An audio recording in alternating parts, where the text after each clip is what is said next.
Hi, I'm Yegi. I'm an entrepreneur and success coach who wants it all. Family, luxury, career, and the freedom to do whatever I want, whenever I want. And I'll do whatever it takes to get there. I created the Yegi Project to document my journey and inspire others to do the same. My mission is to change the world by influencing and leading others to do what they love and live fulfilled lives.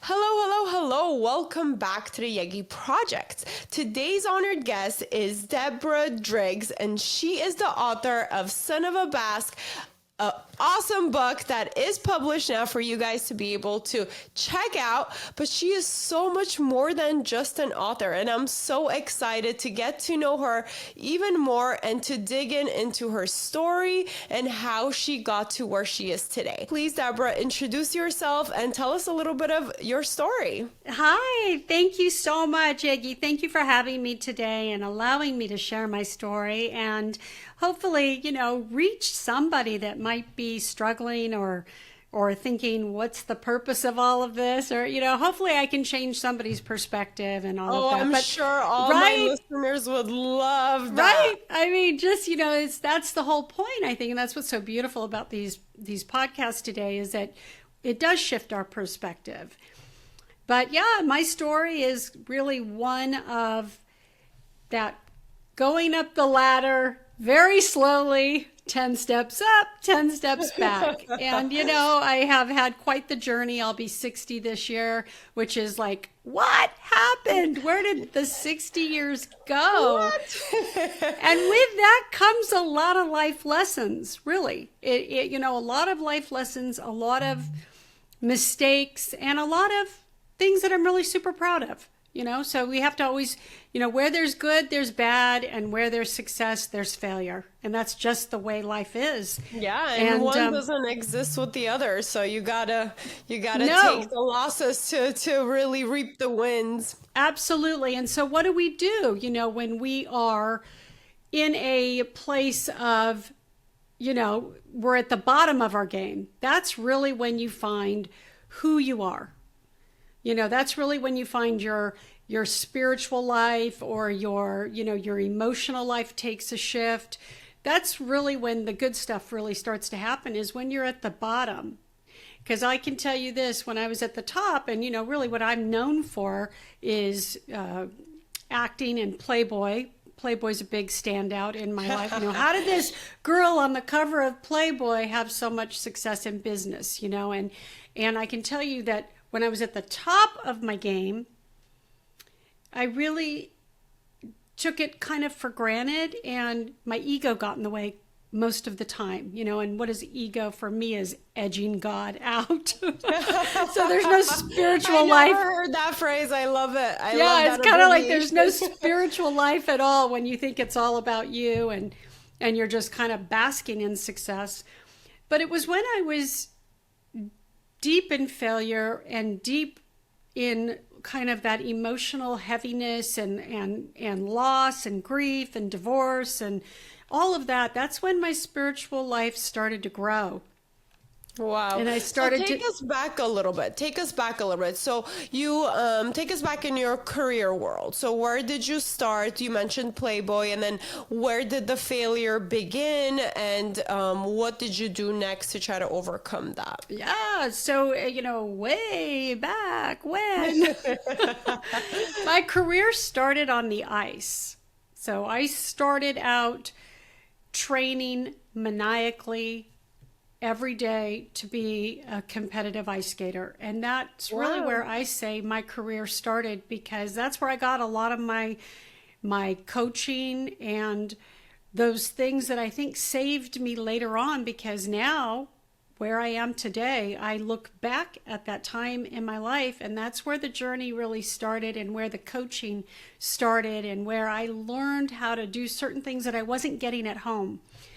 And so from there, the natural progression of performing, skating, ballet, all the lessons that it takes to be a skater, I decided to put into dancing, and dancing led to commercials, and commercials led to modeling, and modeling led to acting. And so that was kind of the progression of all of it. And I just was, my first addiction was just give me all the attention. I love it. Just bring it right here, right? Just all eyes on Deb. And I liked that for a while, until it stops working. And I had a lot of success very quickly. I was kind of like the one hit wonder. My agents would send me on something and I would book it. Awesome. And they'd be like, who is this girl? And I think it's because I had that innate ability to just sell. And I was selling myself, and it like, came you wouldn't natural want to you. Yeah, you wouldn't want to do this commercial without me. I mean, come on, and and Look at me. Maybe she's right, but that only worked so far. And then and then when Playboy came calling, that just kind of turned my life a little bit chaotic, because I got a lot of I got thrown, let's just say, into a lot all at once, and never really took the time to process what was going on. I mean, I got the centerfold, and then I was on the cover, and then I was doing Oprah Winfrey, and then I was doing the Bob Hope special, and then I was the first VJ for Playboy's Hot Rocks, and I got thrown into a lot of stuff. And it's funny because I hear a lot of coaching today where they say, just jump in, even if you're not ready. Just jump in. Well, I did that back probably when it wasn't a good idea, but I definitely wasn't ready. But I just thought, well, this will be a great way for me to learn how to do stuff. And I mean, those are great opportunities. How can you say no? Everybody dreams of opportunities like that. So I could see how you would just get caught up in the moment, just say yes, yes, yes, and move on, and then maybe be overwhelmed because you haven't had time to mentally and physically process it all and deal with all the other baggage that fame came with, I'm sure. Yeah, there's a lot of success anxiety that comes, and and am I good enough? And then I started really doubting. Here I was getting more and more work, but then I was doubting myself more and more and more, which is so ironic. It is. Like it's now this is too good to be true. Is this really happening? Are they going to think I'm not good enough one day and cut me off?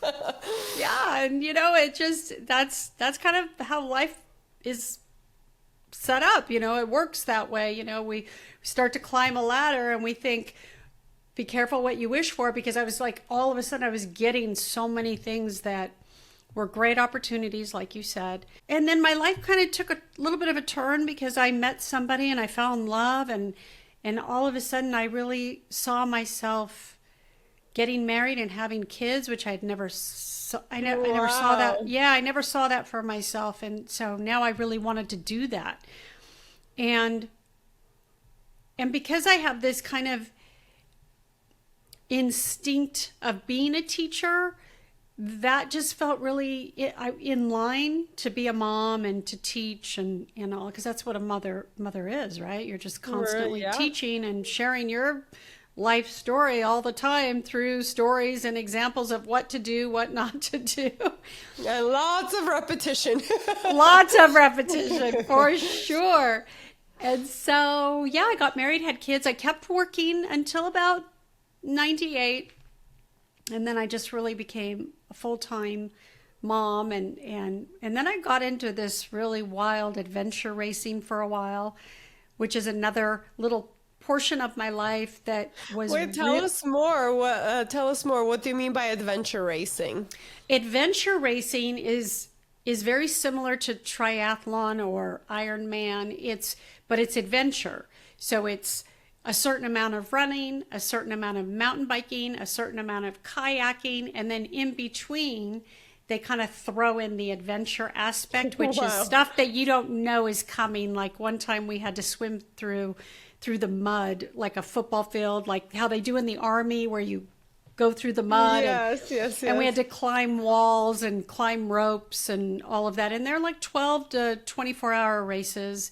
And I'm sure you had to be really physically fit and prepare for those things. That takes a lot of dedication. Yeah, and it was a time during my life when I was really engaged in that, and that feeling of just total comfort because I felt aligned with something for the first time. Like I loved being physically fit and I loved the team aspect of it. And because it's definitely not all about me, you know, you're carrying people on your team. If somebody goes down, we all go down. And so it was for the first time I felt like I was a part of something. And that felt really good to me. And then after that, I was always searching for that again, because there's something really cool about being part of a team, because really it is a we deal. It's not an I deal, right? Yeah, you don't feel so alone. You feel like at least you have people who understand you, who are on the same mission as you. I could see how, you know, being solo at your career versus being a team career could be totally different and rewarding in different ways. Yes, absolutely. So yeah, it was a really good time in my life. Things were flowing. And this is when you were still working and you had your kids, you had your family. Yes. Yes. Wow. Okay. And then we made a big decision to leave LA and we moved to Park City. And that's where things kind of fell apart for me.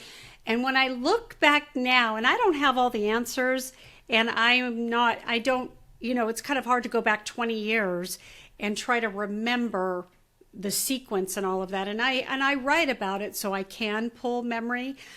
But, you know, I think I had a big midlife crisis at 40 years old. I think that was, people talk about it and I never believed that existed. But looking back, I think that's really when I had that midlife crisis of like, and you didn't even know it was happening until now. Looking back, you recognize that it might have been. I did not know. When I look back now, I can really see just how messed up my thinking was, and really I didn't have, you know, to really have good success. And I think to be able to go to bed at night and just be like, oh, okay, everything went well today, is to have a good value system and a good belief system, and then consistency with that. And I had none of that. I didn't know what I valued. You got thrown into everything so young and it just went by so fast. You didn't get a chance to really develop personally, you know, to have those skills. And I think a lot of times we take that for granted. We don't work on personal development to have the full self-confidence, to have the tools to process things, or to really be able to, you know, be okay with failure, for example, or be okay with not being okay. All those skills that, you know, it takes some work to develop those, but you didn't get a chance to. That's why it probably just hit you at 40. You're like, whoa, hold on. Yeah, at 40, I can tell you this, at 40, I was not okay with not being okay. I was not okay with that. And so then I'm drinking heavily and I'm disconnecting and I'm angry and I'm frustrated because I don't have that feeling from the racing or the feeling from the auditioning, or everything just kind of stopped. And I had to really, you know, I didn't know, like you said, I had no idea what was going on. And I did get thrown into a lot of things that at a very young age, and by the time I got to 40, it was like, well, now what? You know, what happens now? And I just felt this weird, like, disconnect. I was so disconnected from myself, and I didn't know what I valued. I didn't know what I believed in. I didn't know what I liked. And then I got divorced, which was ridiculous because that was the worst thing I could have done at that time. What I really needed to do was immerse myself and work on myself and figure out what it is I needed, and really grow as a human. Yeah. You know, getting divorced was like some different things to make you get that, almost that high, that good feeling from the auditioning, from the adventure racing. You know, you needed some more inner self, inner work, inner tools to be able to get by without those extra, almost, I don't know, it's almost like a drug, right? That feeling of the fame. It is a drug. It is a natural the drug. adrenaline of racing. So it's, I'm sorry you had to go through that, but no, you know what? It's actually, some of these things are actually a blessing, because I think if I didn't go through all the stuff that I've gone through, I wouldn't have anything to coach people on. If everything was so perfect, how do you coach somebody? How do you work with somebody? you'd be judging them because you'd have no idea what they're you going through. You wouldn't understand where they're coming from. Yeah, so when people call me and they tell me something that they're going through, I can pull from many different life experiences to share maybe a few different ideas of how to kind of pull out of it and not go down a road that I went down, which was divorce, anger, bitter, fear, insecurity, jealousy. I went through the whole gamut of all those lows, spiraling, where you're like in the mud, in the quicksand, and you just can't like come up for air. Yeah, you're just making the wrong decisions to deal with your every day, pain. like waking up angry, going to bed angry. It's no fun. And so, let me ask you this, since we were talking about that, because I'm sure a lot of my listeners can relate. We all go through those rough patches, some worse than others. So if you were to give your 40-year-old self advice today, what would you do differently instead of everything that you just mentioned that were a negative way to react to your emotions? Yeah, what a great question. What would you do differently? And I can tell you that the tools that I have today are much bigger and much stronger than what I had then. So yeah, I would do exactly what I tell people to do, which is do nothing for 24 hours. Don't make a permanent emotional decision when you're in a temporary emotional state. And I didn't do that. I made impulsive, horrible permanent decisions when I was in a temporary emotional state. So how would somebody recognize, because back then you didn't recognize that, so how would we help somebody recognize today when they're in that temporary emotional state? Well, you sleep on it. You do nothing for 24 hours, and if you still feel the same way after 24 hours of doing nothing, no texting, no call, no nothing, for 24 hours, if you still feel that strongly about it, then maybe you write about it and wait another 24 hours and then see if it lessens, then it's not the right decision. But if you still feel very strongly about it, then it's probably something you may have to go look at, But, I have a feeling that if I would have just slept on a few things and let things be for a while and then go do, like you said, that inner work, where it's not about anybody else, it's just about working on myself, then I think things would have turned out differently. I love that. Thank you for sharing. Okay, so here's a fun question. So you are out there, a lot of your information, but what is one thing that most people don't know about you? I'm left-handed, but I do everything right. So you only write with your left hand, but everything else, oh, how fun. Play tennis with my right. I throw a ball with my right. I eat normally with my right. The only thing I do is write with my left hand. Let's see, what else would you not know about me? Let's see, I am Sagittarius. So I'm a fire sign, very fiery, but I have a lot of Capricorn and Virgo in my right, which is wild for a Sagittarius. I'm born on Friday the 13th. Oh, okay. Were you trouble for your parents or no? I was trouble for everybody, okay? Oh my goodness. So here she comes. I'm a handful. I admit it. I'm a handful for sure. I love that. So you said Sagittarius, Capricorn, Virgo. What are some pros and cons to those signs that you recognize in yourself that you would say? Well, the pros of being a fire sign is leadership. Most the fire element really represents power and leadership and, not following the sheep, but really standing out as a lion.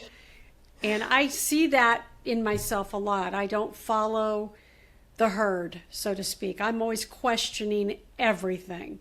Like when my kids were born, I didn't do the protocol of what the hospital does with babies. I said, why are we doing all that? I question everything. And of course, I got a lot of this is 30 years ago. And so people were like, what are you doing? Like, the doctors know more than you. And I was like, it's a multi-billion-dollar business. So I'm going to question everything that gets put into my brand new baby's body. Yeah. Well, I love that. I wish more people were like that. I think a lot could be avoided. Not be annoying and aggressive about it, but questioning things is a good thing. So you are clear on the answers or the things that you're getting. So Yeah. I love that. I think that's such a pro. Okay, so I'll jump back since we're in the fun stage of our question. So here's another one. So don't overthink the question, just the first thing that comes to your mind. If you can change anything in the world with a magic wand, what would it be? Oh, that's easy. I would change the sex trafficking that's going on in the world today. It's absurd. It's horrible. It's horrific. And it's a multi-billion-dollar business. And it makes me horribly sad that this is happening to millions of kids all around the world, even in our backyards. I have donated a lot of money to Our Rescue, which is O.U.R. They just came out with a movie yesterday called The Sound of Freedom. I actually had the privilege of screening that movie 3 years ago when they were looking for money for that movie. So that would be something I would change with a magic wand immediately. Well, thank you so much for sharing that information with our listeners too. And anybody out there who can help and is able to donate, please check it out. See if it's something you can contribute to. We'd greatly appreciate that. But I love that. I think a lot of times we don't talk about it, and it's so sad. A lot of times people can just kind of ignore it. But if we can do something about it, right, let's speak up and work together, make a change. It takes a village, man. It takes a village. If everybody donated 10, by the way, I think I think the last time I heard, it was like $21 saves a child, or something like that. Or there was an amount, and it was so ridiculously low that I thought, can you imagine if everybody in the world donated that? Mm-hmm. How awesome! How many kids would be saved? Wow. Well, every single person counts, so we all have to do our part. Okay, so let's go back to the challenge, right? So here we are. We'll try to pick it up where you left off with your story. So now you're in your 40s, you're kind of losing it, you're doing your midlife crisis, but within this, of course, you still picked yourself up, work on yourself, I'm assuming, because you are here today all amazingly in a great place. But what would you say your biggest challenge was through going like these waves of success and failure and kind of losing yourself, finding yourself? What would you say your biggest challenge was, and how did you overcome that? Oh, it's a one day at a time mission for me. Is addiction, I think, is the biggest thing that I've had to overcome. The mental illness that surrounds addiction. It's not just drinking, it's what comes with that addiction. And the addiction is not for me anyway. It wasn't just, because drugs is not a part of my story, but alcohol is a huge part of my story. And it's what comes with the drinking. It's not so much the event, but what comes after. And the anxiety and the depression and the poor decision and the impulsivity and the relationships that get destroyed and all of that. So I would say the biggest thing I've had to overcome is alcoholism. So how did you recognize that for some people it could be easy to recognize, hey, this is the problem, but for some it may not be, and they might not recognize that. I had no idea that was the problem. Wow. By the way, so it wasn't because I was in denial of the drinking. I actually did not believe that alcohol was causing the problems in my life. And now, of course, when I can go back and write about and look at different times in my life and how drinking really did kind of cause a big problem, then it's like, instead of feeling bad about it now, or, the I think the two part to that question is, I think the hardest thing that I had to do was forgive myself. Oh, I see. After the fact. Forgiving other people in my world is easy. And with other people, that may not be the case. But in my world, it's forgiving others, just letting that kind of stuff go. But forgiving myself, oh my God, was like so brutal. Wow. So how did you overcome those two things? First, the alcoholism, and second, the forgiving yourself after the fact. It's not something that it is a overnight thing. It's a journey that I'm on. It's a constant, I take everything in a 24-hour chunk. And so when I'm awake and I'm breathing and I'm writing and I'm journaling and I'm doing consistent things on a daily basis, and I don't take things now out too far because that'll just kind of trigger somebody who has compulsion to drink, because that kind of stuff can cause anxiety and make me think. Anytime I get in the future, it's like not a good thing for me. Yeah, so if we all should live in the present. Yeah. And that's the goal, right? To just be in the moment, be in the now. So there are lots of things that I do, and obviously, I have people in my life that support that part of my journey. So, I have different people in my life, but for the addiction part, that's a separate journey that I'm on, and there's people that I call that understand that journey. There's a lot of people in my life who are very smart and brilliant, but do not understand that journey. No, yeah. Everybody has their specialty. And so just to summarize, just so I could understand correctly for our listeners too, it's a day-to-day journey. It's not like, hey, I'm going to quit and I'm done. Everything's great. It's every single day you have to work on yourself to stay sober, to make better decisions. When you are craving it and when you do want to resort to it, you call your people who could help you, kind of direct you in the better direction. So it's a daily fight that you're doing, no matter how long you have to do it, right? It's you get a daily reprieve. And this is how I know, because I've had sobriety on and off throughout my life. And when I say sobriety, I mean everything from the neck up, right? Because a lot of people that don't drink smoke pot or do other things. That's not sobriety that I'm talking about. Or they take the ayahuasca things, or these are things that are very popular right now. That's not the sobriety. What I'm talking about is the sobriety from the neck up, where there's nothing influencing the way I think at all. And I've had that many times throughout my life.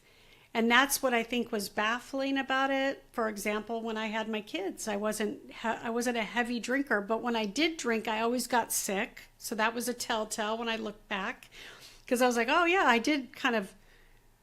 Alcohol never agreed. Telling you. Yeah, my body was telling me, because I always got sick. I was always in bed for 2 days, or I would get horrible alcohol poisoning. So I thought about that, because it wasn't like I was drinking vodka every night. I don't even like vodka. If anything, I drink wine, but I just always overshot it. Overshot it. Well, you said you are a fireball, so you had to overdo it. It's like everything is a go. Everything is a go. And so, looking back, when I look at times in my life when I did have full sobriety, and then when I didn't, it's funny, because I think if I were to categorize my addiction, I think I'm a binge drinker, because I wasn't an everyday drinker, and I wasn't it. But when I do drink, I go big. Yeah, well, at least you've recognized, you recognize what your problem was, and you found ways to deal with it. And for our listeners who may think that drinking or something else might be the cause of their, downfalls or their worst times in life, like I guess from what you're saying, I would say, okay, look back, even if it's not 20 years back, even 1 year, 2 years back, look back and recognize this substance, whatever it is, does it have any sort of correlation, or what are you doing around the time when you're having these like more negative emotions or like bad times in life? So would you say that's accurate, or what advice would you give to our listeners about the only person recognizing? The only person that can diagnose an alcoholic is themselves. That's Okay. it. I mean, We'll somebody might say to you, hey, there might be an intervention. Maybe a doctor might say, I'm a little concerned. But the only person that's going to ever admit, and the first step is admitting, is the person that's got the issue. The issue. Okay. Nobody we'll can leave do it, it for we'll nobody. leave it at that. Yeah, I'm nobody definitely not an expert in that area, so I won't expand too much. I'll leave it up to you. I'll leave it where you left it with that. We just all need to recognize ourselves if we have a problem first. Okay, so let's switch gears. This is one of my favorite questions to ask because it's different for every single person. And for someone who's had such a full experience in life through ups and downs and accomplishing different successes in different industries in a way, I'm curious, what does a happy and fulfilled life look for you right now? So what does that look like? That is probably the most important question for anyone to ask themselves, and should be asked regularly because it can change. But I think in my case, success and happiness looks a lot different to me today. And I think it's real simple. My health is my wealth. So, waking up every day, hearing the birds chirp, it's as simple as that. FaceTiming. Yesterday I got to FaceTime with my kids, all three of them. We're all on FaceTime together and we're all laughing and we all get along. And that to me is pure happiness. It's, wow. There's nothing else in my life that really has to happen. And if it does, that's just a cherry. Right? That's just the cherry on top. But for me, and I think that's the beauty of living in the present, to not need all those extra things to feel happy and fulfilled. There's nothing listen, I used to do a lot of external shopping, and I had to have that car and that watch and those shoes and that boyfriend, and none of it. It's just a hole. And if I ask the audience, when you got the last thing that you really wanted so badly, whether it was those pair of shoes or that purse, how long did that happiness last? 10 minutes? Yeah. 30 definitely. minutes? An hour? It's definitely not more than a day. So, I agree. It's a short-term fix for what I call the long-term journey. It's a short-term thing. And there's nothing, it's usually buyer's remorse is what sets in, because it's an addiction in itself. Yes. So we are running a little bit short on time, and there's so much more I want to ask you. But let's go on with the story. So we left off at your 40s. So keep going. What happened next? How did you overcome? I went to rehab. I got a lot of treatment. I read a lot of books. I got a sponsor. I got a coach, and now my life is great. The end. No, I'm kidding. I love it. I'm kidding. I'm kidding. But I love that summary. I mean, I just, what I hear, I did a lot of self-work and education. Did so much work, like more work than it gets to a point where, and I recognize, this is where I knew I finally had a breakthrough.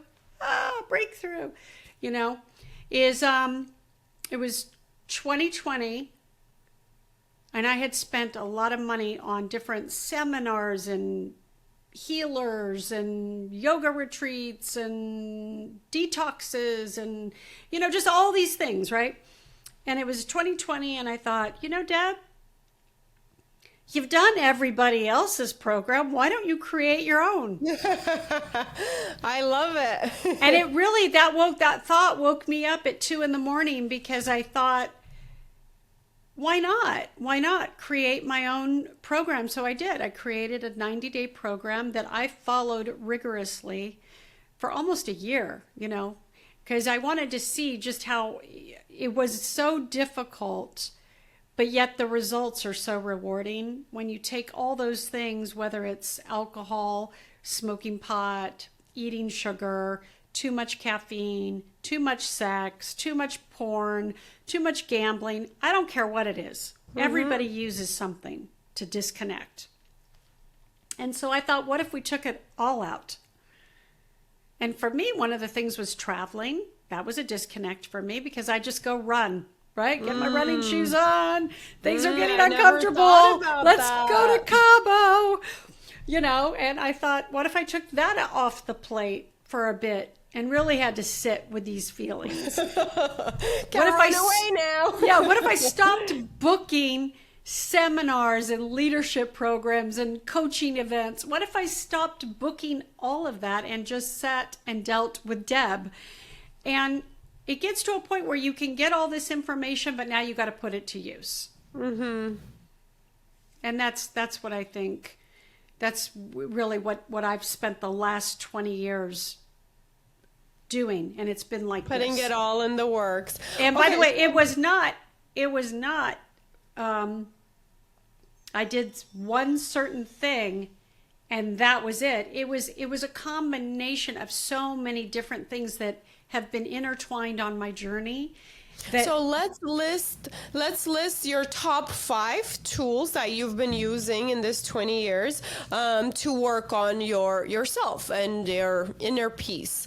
So what would be the top 5 things that you did that you loved, or even top 3, anything you want to share? I will tell you, they're going to be most of them are free, and they're going to be so that everybody knows it, but we don't do it. So the number one for me is if I don't move my body in some way, that's not a good thing.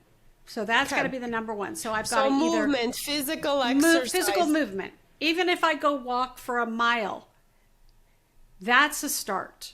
And it's like the butterfly effect, right? It's like baby steps. It's like we do the little things. I put my shoes out, I put my clothes out, then my brain knows, oh, we're going walking. Right? Ding, I'm happy. So that's number one. Number 2, I don't negotiate with that decision. I don't let this old 2 million old brain that always wants to keep me out of danger negotiating my plan to go walk. So that's no negotiating with that. If I say we go, we go. 3, there has to be something that I read every day. So I always have about 4 or 5 books on my desk. And even if I put it on Audible for 30 minutes, I have to put new information in my brain.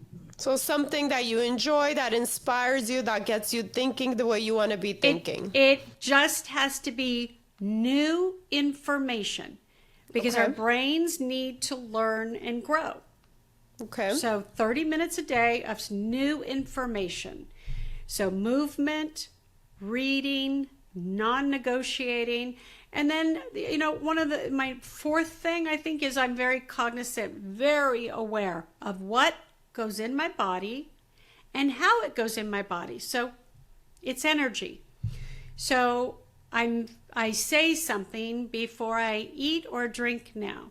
So even my mason jar of water gets some sort of like, I'm so grateful for you. Thank you for hydrating my body, keeping me young, all your anti-aging.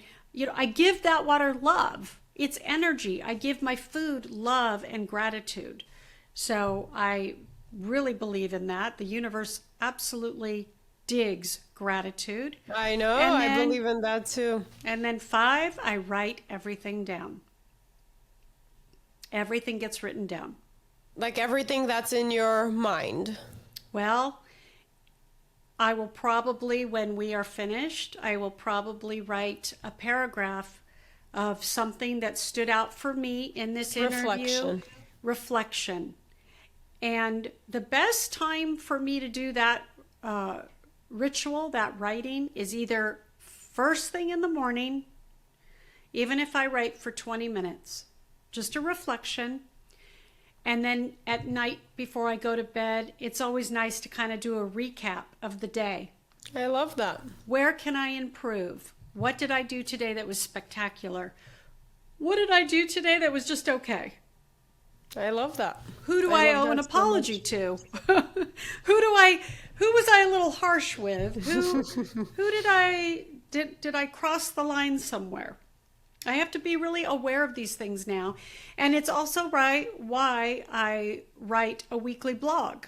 So for anybody that wants to follow my journey, I write about it. So if there's anything here that I didn't touch on, I guarantee you there's about 100 blogs on my website, because I write a weekly blog, and in the different categories of life lessons, relationships, spiritual growth, recovery, because I think whether you're an addict or not, recovery should be a part of the journey.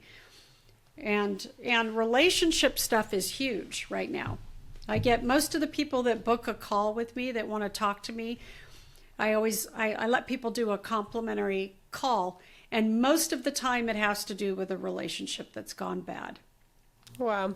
Okay, so since we are out of time, so please let's wrap up. I love the way you tied all that together, and I think if every single person, and I do very similar to what you said, a lot of those tools I use on the regular, and it helps me a lot. So I think everybody, if you guys can at least take away one or two of those things, you would really see a dramatic difference in your life. But please tell our listeners where they can find you, what you offer, and how can they get more of Deborah. Thank you. Yeah, my website is the best place to connect with me.